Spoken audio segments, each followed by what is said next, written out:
Hola, hoy les voy a leer un cuento de Felisberto Hernández, que es era un autor uruguayo de la primera mitad más o menos del siglo XX, nacido en 1902 y falleció en 1964, creo. Bueno, imagínense todo lo que tiene que ver con lo que significa escribir en esa época, entre los años 30, 40 sobre todo, a pesar de que, bueno, estuvo activo, bueno, escribió y publicó Felisberto Hernández entre mediados de los años 20 y hasta el final de su vida. Así que, a ver, les voy a dar una pista. Felisberto Hernández es un autor que me gusta muchísimo. Lo poco que he leído de él, los pocos cuentos que he leído de él me han fascinado. Son muy, muy, muy locos. Así que espero ansiosa sus reacciones, que me digan qué les parece. Bueno, sin más, les leo El balcón de Felisberto Hernández. Había una ciudad que a mí me gustaba visitar en verano. En esa época, casi todo un barrio se iba a un balneario cercano. Una de las casas abandonadas era muy antigua. En ella habían instalado un hotel y apenas empezaba el verano la casa se ponía triste. Iba perdiendo sus mejores familias y quedaba habitada nada más que por los sirvientes. Si yo me hubiera escondido detrás de ella y soltado un grito, enseguida se hubiera apagado en el musgo. El teatro donde yo daba los conciertos también tenía poca gente y yo había invadido el silencio. Yo lo veía agrandarse en la gran tapa negra del piano. Al silencio le gustaba escuchar la música. Oía hasta la última resonancia y después se quedaba pensando en lo que había escuchado. Sus opiniones tardaban, pero cuando el silencio ya era de confianza, intervenía en la música. Pasaba entre los sonidos como un gato con su gran cola negra y los dejaba llenos de intenciones. Al final de uno de esos conciertos vino a saludarme un anciano tímido. Debajo de sus ojos azules se veía la carne viva y enrojecida de sus párpados caídos. El labio inferior, muy grande y parecido a la baranda de un palco, daba vuelta alrededor de su boca entreabierta. De allí salía una voz apagada y palabras lentas. Además las iba separando con el aire quejoso de la respiración. Después de un largo intervalo me dijo: «Yo lamento que mi hija no pueda escuchar su música». No sé por qué se me ocurrió que la hija se habría quedado ciega, y enseguida me di cuenta que una ciega podía oír, que más bien podía haberse quedado sorda o no estar en la ciudad, y de pronto me detuve en la idea de que podría haberse muerto. Sin embargo, aquella noche yo era feliz. En aquella ciudad todas las cosas eran lentas, sin ruido, y yo iba atravesando con el anciano penumbras de reflejos verdosos. De pronto me incliné hacia él, como en el instante en que debía cuidar de algo muy delicado. Si se me ocurrió preguntarle: «¿Su hija no puede venir?».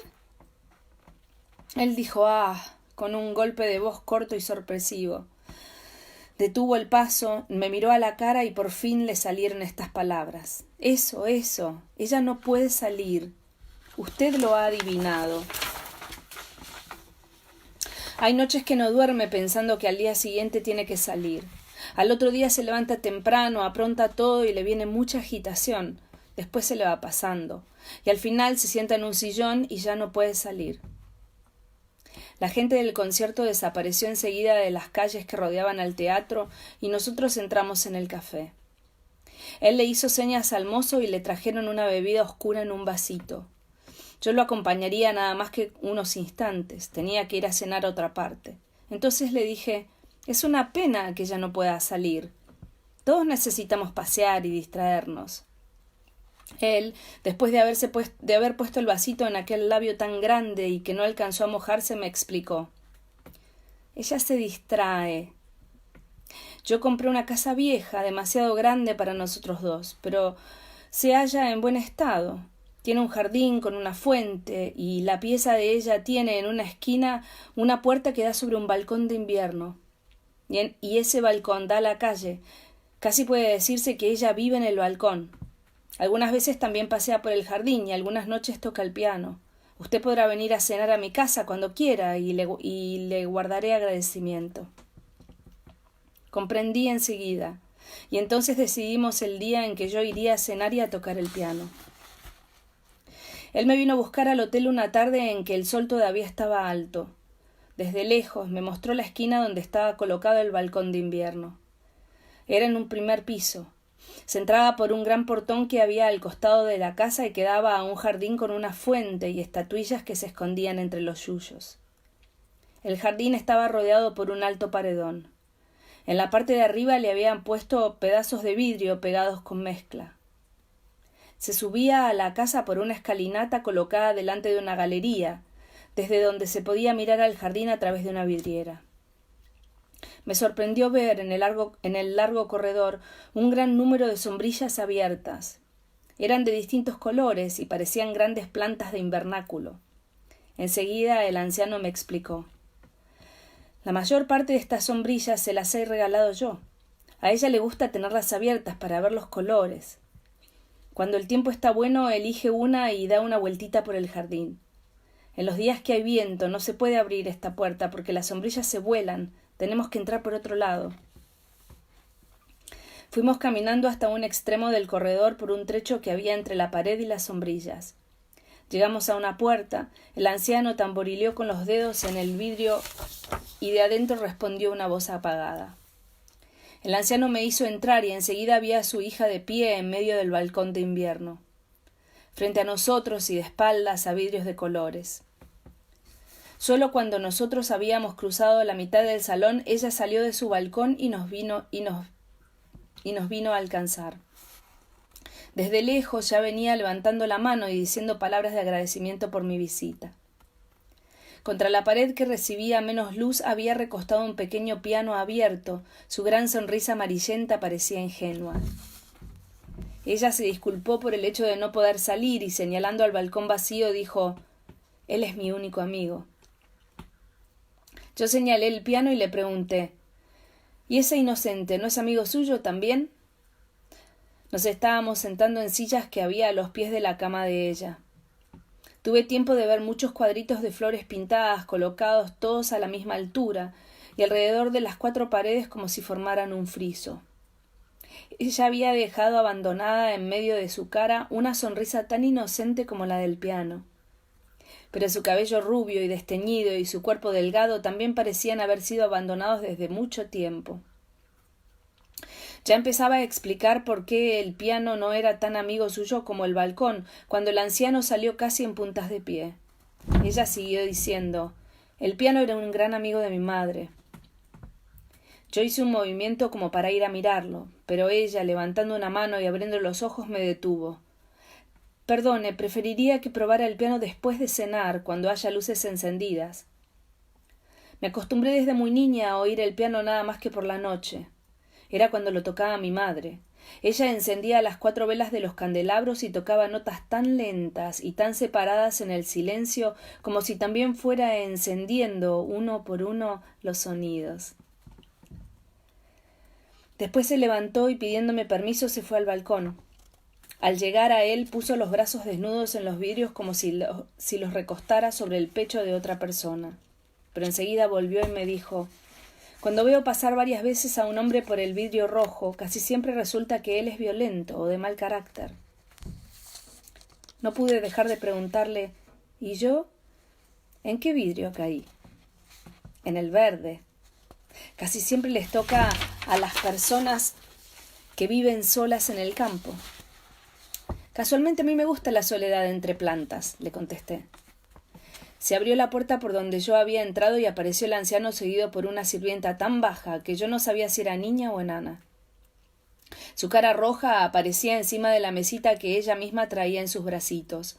El anciano me preguntó: «¿Qué bebida prefiere?». Yo iba a decir ninguna, pero pensé que se disgustaría y le pedí una cualquiera. A él le trajeron un vasito con la bebida oscura que yo le había visto tomar en la salida del concierto. Cuando ya era del todo la noche, fuimos al comedor y pasamos por la galería de las sombrillas. Ella cambió algunas de lugar y mientras yo se las elogiaba, se le llenaba la cara de felicidad. El comedor estaba en un nivel más bajo que la calle, y a través de pequeñas ventanas enrejadas se veían los pies y las piernas de los que pasaban por la vereda. La luz, no bien salía de una pantalla verde, ya daba sobre un mantel blanco. Allí se habían reunido, como para una fiesta de recuerdos, los viejos objetos de la familia. Apenas nos sentamos, los tres nos quedamos callados un momento.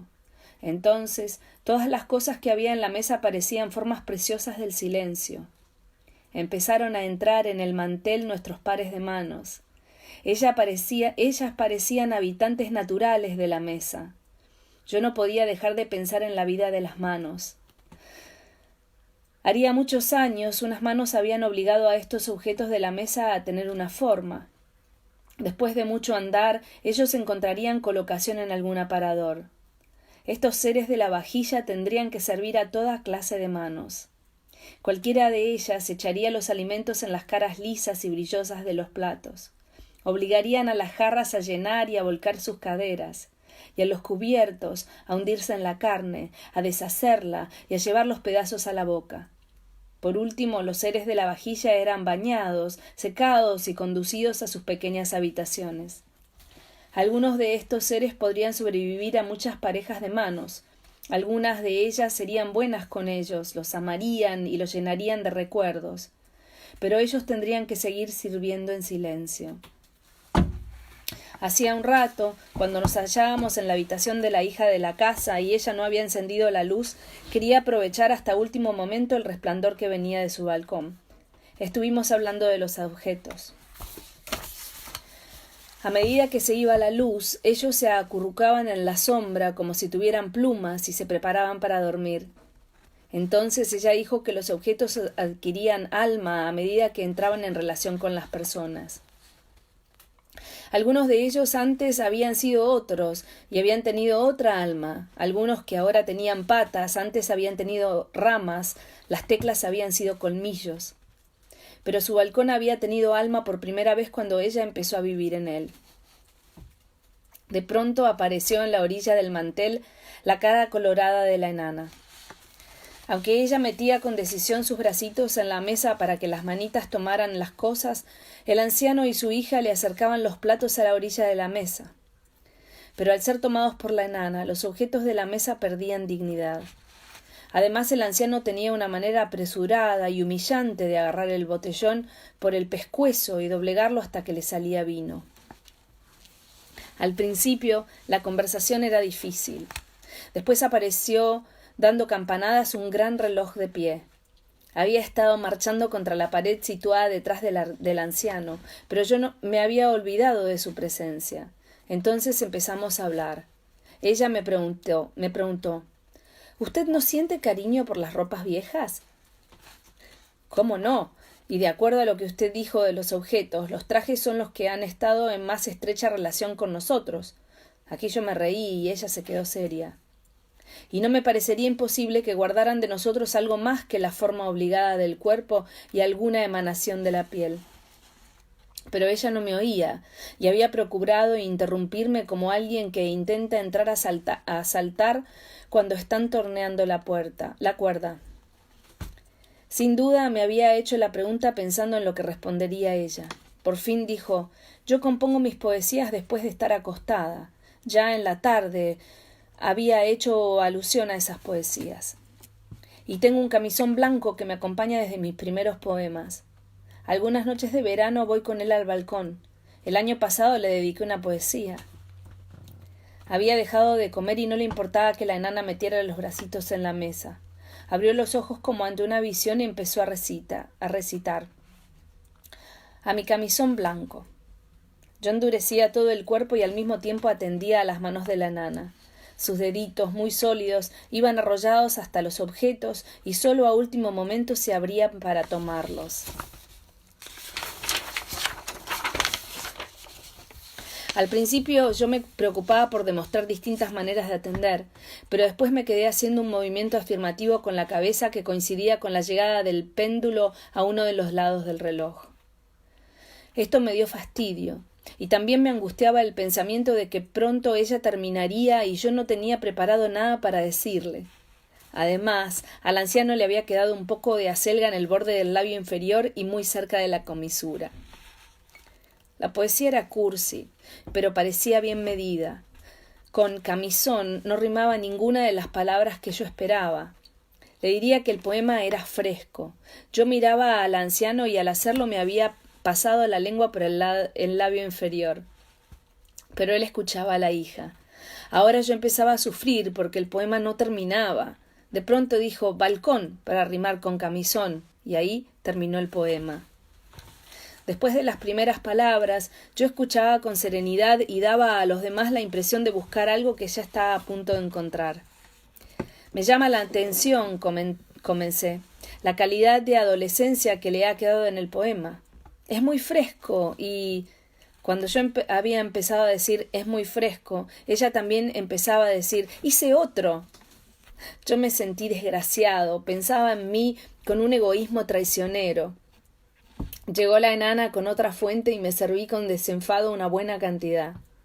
No quedaba ningún prestigio, ni el de los objetos de la mesa, ni el de la poesía, ni el de la casa que tenía encima, con el corredor de las sombrillas, ni el de la hiedra que tapaba todo un lado de la casa. Para peor, yo me sentía separado de ellos y comía en forma canallesca. No había una vez que el anciano no manoteara el pescuezo del botellón que no encontrara mi copa vacía.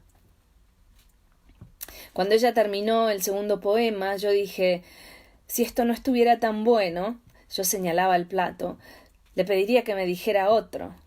Enseguida el anciano dijo, primero ella debe comer, después tendrá tiempo. Yo empezaba a ponerme cínico y en aquel momento no se me hubiera importado dejar que me creciera una gran barriga. Pero de pronto sentí como una necesidad de agarrarme del saco de aquel pobre viejo y tener para él un momento de generosidad. Entonces, señalándole el vino, le dije que hacía poco me habían hecho un cuento de un borracho. Se lo conté y al terminar, los dos empezaron a reírse desesperadamente. Después yo seguí contando otros. La risa de ella era dolorosa, pero me pedía por favor que siguiera contando cuentos. La boca se le había estirado para los lados como un tajo impresionante. Las patas de gallo se le habían quedado prendidas en los ojos llenos de lágrimas, y se apretaba las manos juntas entre las rodillas. El anciano tosía y había tenido que dejar el botellón antes de llenar la copa. La enana se reía haciendo un saludo de medio cuerpo. Milagrosamente, todos habíamos quedado unidos y yo no tenía el menor remordimiento. Esa noche no toqué el piano. Ellos me rogaron que me quedara y me llevaron a un dormitorio que estaba al lado de la casa que tenía enredaderas de hiedra. Al empezar a subir la escalera me fijé que del reloj de pie salía un cordón que iba siguiendo a la escalera, en todas sus vueltas. Al llegar al dormitorio, el cordón entraba y terminaba atado a una de las pequeñas columnas del dosel de mi cama.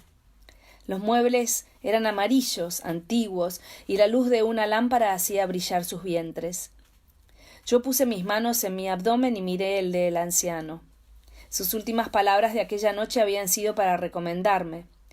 Si usted se siente desvelado y quiere saber la hora, tire de ese cordón. Desde aquí oirá el reloj del comedor. Primero le dará las horas y después de un intervalo los minutos. De pronto se empezó a reír y se fue dándome las buenas noches. Sin duda se acordaría de uno de los cuentos, el del borracho que conversaba con un reloj. Todavía el anciano hacía crujir la escalera de madera con sus pasos pesados cuando yo ya me sentía solo con mi cuerpo. Él, mi cuerpo, había atraído hacia sí todas aquellas comidas y todo aquel alcohol como un animal tragando a otros. Y ahora tendría que luchar con ellos toda la noche. Lo desnudé completamente y lo hice pasear descalzo por la habitación. Enseguida de acostarme quise saber qué cosa estaba haciendo yo con mi vida en aquellos días. Recibí de la memoria algunos acontecimientos de los días anteriores y empecé a deslizarme con tristeza y con cierta impudicia por algo que era como las tripas del silencio. A la mañana siguiente hice un recorrido sonriente y casi feliz de las cosas de mi vida. Era muy temprano. Me vestí lentamente y salí a un corredor que estaba a pocos metros sobre el jardín. Desde este lado también había yuyos y altos árboles espesos. Oí conversar al anciano y a su hija, y descubrí que estaban sentados en un banco colocado bajo mis pies. Entendí primero lo que decía ella. Ahora Úrsula sufre más, no solo quiere menos al marido, sino que quiere más al otro. El anciano preguntó, ¿y no puede divorciarse? No, porque ella quiere a los hijos, y los hijos quieren al marido y no quieren al otro. Entonces el anciano dijo con mucha timidez, ella podría decirle a los hijos que el marido tiene varias amantes. La hija se levantó enojada. Siempre el mismo tú. ¿Cuándo aprenderás?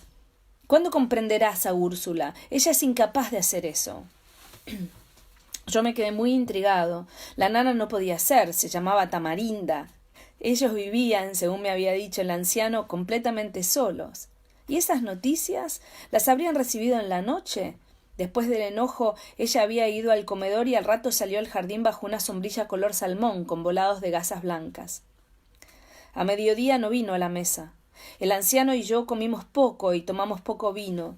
Después yo salí para comprar un libro a propósito para ser leído en una casa abandonada entre yuyos, en una noche muda y después de haber comido y bebido en abundancia. Cuando iba de vuelta pasó frente al balcón. Un poco antes que yo, un pobre negro viejo y rengo con un sombrero verde de alas tan anchas como las que usan los mexicanos. Se veía una mancha blanca de carne apoyada en el vidrio verde del balcón. Esa noche, apenas nos sentamos a la mesa, yo empecé a hacer cuentos y ella no recitó. Las carcajadas que soltábamos el anciano y yo servían para ir acomodando cantidades brutales de comida y de vinos. Hubo un momento en que nos quedamos silenciosos.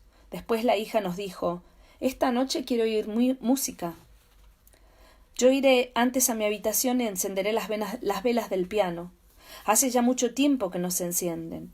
El piano, ese pobre amigo de mamá, creerá que es ella quien lo irá a tocar. Ni el anciano ni yo hablamos una palabra más. Al rato vino Tamarinda a decirnos que la señorita nos esperaba. Cuando fui a hacer el primer acorde, el silencio parecía un animal pesado que hubiera levantado una pata. Después del primer acorde salieron sonidos que empezaron a oscilar como luz de las velas. Hice otro acorde como si adelantara otro paso, y a los pocos instantes y antes que yo tocara otro acorde más, estalló una cuerda. Ella dio un grito. El anciano y yo nos paramos. Él fue hacia su hija que se había tapado los ojos y la empezó a calmar, diciéndole que las cuerdas estaban viejas y llenas de rumbre. Pero ella seguía sin sacarse las manos de los ojos y haciendo movimientos negativos con la cabeza. Yo no sabía qué hacer, nunca se me habría reventado una cuerda. Pedí permiso para ir a mi cuarto y al pasar por el corredor tenía miedo de pisarme una sombrilla. A la mañana siguiente llegué tarde a la cita del anciano y la hija en el banco del jardín, pero alcancé a oír que la hija decía «El enamorado de Úrsula trajo puesto un gran sombrero verde de alas anchísimas». Yo no podía pensar que fuera aquel negro viejo y rengo que había visto pasar en la tarde anterior, ni podía pensar en quién traería esas noticias por la noche. Al mediodía volvimos a almorzar el anciano y yo solos. Entonces aproveché para decirle «Es muy linda la vista desde el corredor. Hoy me quedé más porque ustedes hablaban de una Úrsula y yo temía ser indiscreto». El anciano había dejado de comer y me había preguntado en voz baja «¿Usted o yo?». Vi el camino fácil para la confidencia y le contesté «Sí, oí todo, pero no me explico cómo Úrsula puede encontrar buen mozo a ese negro viejo y rengo que ayer llevaba sombrero verde de alas tan anchas». «Ah», dijo el anciano, «usted no ha entendido. Desde que mi hija era casi una niña, me obligaba a escuchar y a que yo interviniera en la vida de personajes que ella inventaba. Y siempre hemos seguido sus destinos como si realmente existieran y recibiéramos noticias de sus vidas. Ella les atribuye hechos y vestimentas que percibe desde el balcón. Si ayer vio pasar a un hombre de sombrero verde, no se extrañe que hoy se lo haya puesto a uno de sus personajes. Yo soy muy torpe para seguirle esos inventos, y ella se enoja conmigo. ¿Por qué no la ayuda usted? Si quiere, yo no lo dejé terminar. De ninguna manera, señor. Yo inventaría cosas que le harían mucho daño. A la noche ella tampoco vino a la mesa. El anciano y yo comimos, bebimos y conversamos hasta muy tarde de la noche. Después que me acosté sentí crujir una madera que no era de los muebles. Por fin comprendí que alguien subía la escalera, y a los pocos instantes llamaron suavemente a mi puerta. Pregunté quién era y la voz de la hija me respondió: «Soy yo, quiero conversar con usted». Encendí la lámpara, abrí una rendija de la puerta y ella me dijo: «Es inútil que tenga la puerta entornada. Yo veo por la rendija del espejo, y el espejo lo refleja a usted desnudito detrás de la puerta». Cerré enseguida y le dije que esperara. Cuando le indiqué que podía entrar, abrió la puerta de entrada y se dirigió a otra que había en mi habitación y que yo nunca pude abrir. Ella la abrió con la mayor facilidad y entró a tientas en la oscuridad de otra habitación que yo no conocía. Al momento salió de allí con una silla que colocó al lado de mi cama.